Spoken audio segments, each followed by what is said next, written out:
Good morning friends. आशा करछि आपण माने बहुत भलरे अछंती। आज बहुत दिन परे मु वीडियो बनाउछि तो यहाँ देखुचंती आपण कोन एटा रुही माछ एथिरे हळदी लुण गुळा हेकि अछि। आज मु माछ स्टीम माछ भापा बनाउछि। एटा मु 4टा पीस नेछि आउ एठी नेछि भिजे कि मु रखिति 10 मिनिट्स हबो। रसुण सरिष आउ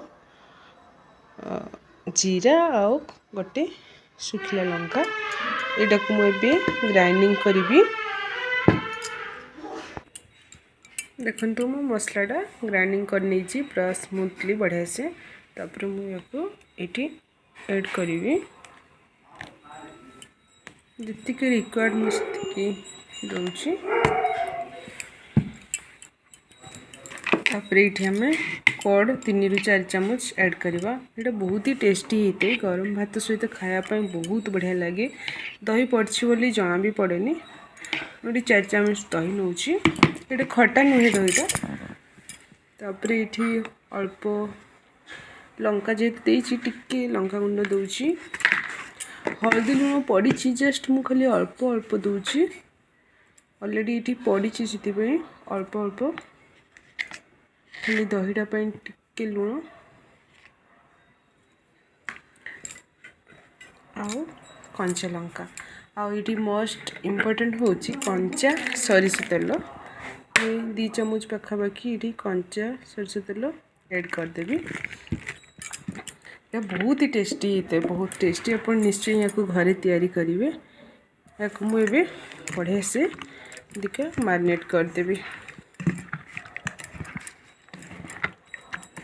यदि चाहिए आप पानी भी अल्प ऐड करेंगे किंतु मु पानी ऐड करूनी।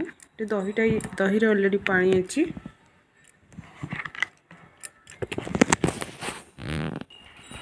यहाँ देखु सुंदर भाव मु मैरिनेट करदेली। तापर या गोटे करी पानी गरम करिकी यार ढांकुणी को मु लगेदेवी। दिन या स्टीम हाँपाई मु देवी। एबे ये पानी गरम हो गलानी। या छाड़देवी।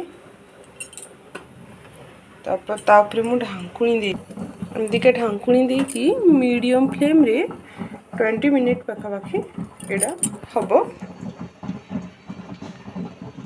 देखो मु गैस फ्लेम ऑफ कर देसी। एबे मु खोलिकी आपको देखेबी केमती होईची। देखो बहुत सुंदर भाव स्टीम हो